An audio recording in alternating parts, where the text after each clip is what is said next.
Now we have our system picked out, we're excited to start playing. Hold up a second. Before you go making that character and falling in love with it, you need to find a group to play with first.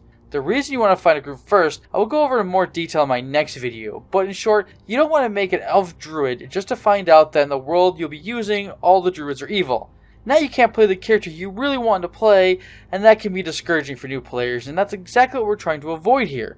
So it's always better to wait to make that first character you really want to play till you know you'll be able to play it.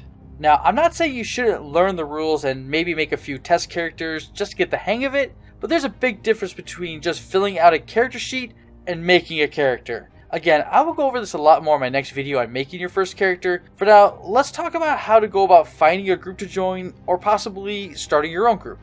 Networking, the action or process of interacting with others to exchange information and develop professional or social contacts. Networking is how you will find every game you ever play in. The larger you build your network, the easier it would be to build or find a group to join. So how do you go about building your network? You start with you, then branch out to those people closest to you. We will call this your personal network. Start by asking members of your family if they are interested in playing. Brothers, sisters, cousins, maybe even your parents. I ran a game one time for my son, my niece, my sister, and my mother, and we had a great time playing. The next group seems obvious, but I know a lot of people are worried about what their friends may say, especially if you're still in middle school or high school where you're worried about being labeled a nerd or a geek. I think you'll find though that a lot more people are interested in role-playing games than there used to be. Anyways, they may not want to play, and that's fine, but they're going to make fun of you, and I don't mean just joking or ribbing, that's fine, but they're really going to make fun of you for something you're interested in. Are they really your friends? The next group is often overlooked. Coworkers are people we are around for much of the day, but we really think of them as friends, so we don't think to ask them if they would like to hang out outside of work. Also, just like your friends, I think many people are worried about what their coworkers will think of them. If you're really worried about what your friends or coworkers will think of you, I would suggest dropping hints about it and seeing how the people react. Maybe ask if they enjoyed the Lord of the Rings movies first, and if they did, ask if they've ever heard of D&D. See what their opinions of the game is before you bother asking them. It'd be well worth the time and effort to grow your network and possibly make new friends.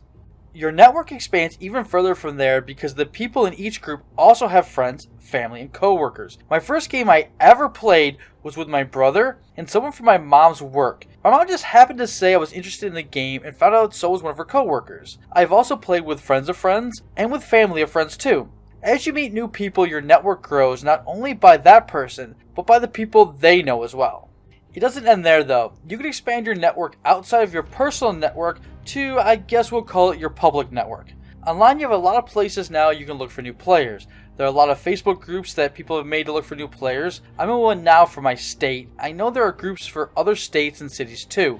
That should probably say social media though, because it's not really limited to just Facebook. I know there are a lot of Discord servers and gaming forums out there that have a looking for group area. These are a lot more helpful in looking for online games to join though, because it's a lot more rare to find somebody in your local area in those places, unlike in the Facebook groups that are designed just for your area. RPG Table Finder is another great way to find people online. You can search for both online games and tables in your area.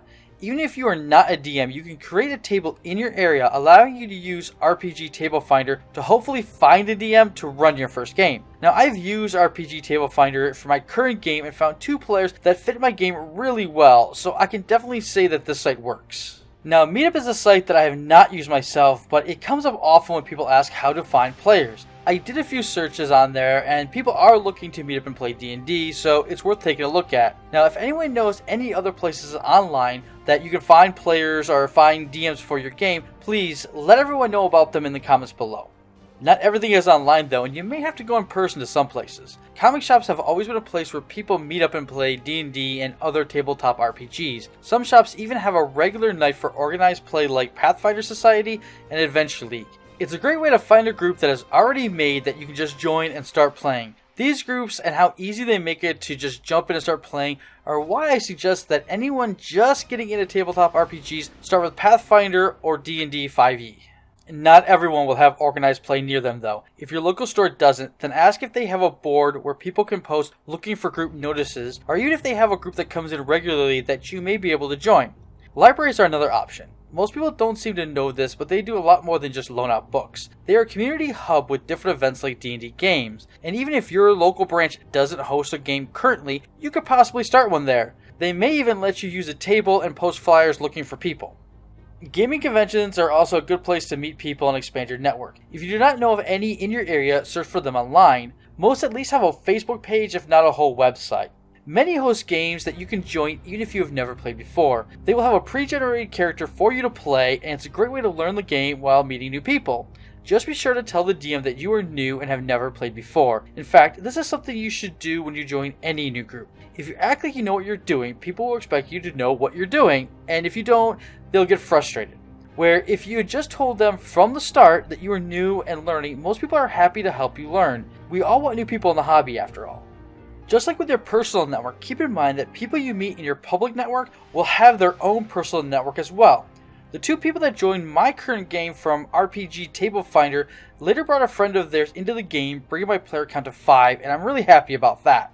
I hope this helps some of you find a great gaming group to join. If you think I have missed anything or you have ideas of your own, please leave them in the comments below for everyone to see. And if you like this video, please consider hitting the like button and sharing it with your friends. Well, goodbye for now. Hopefully I'll see you in my next video.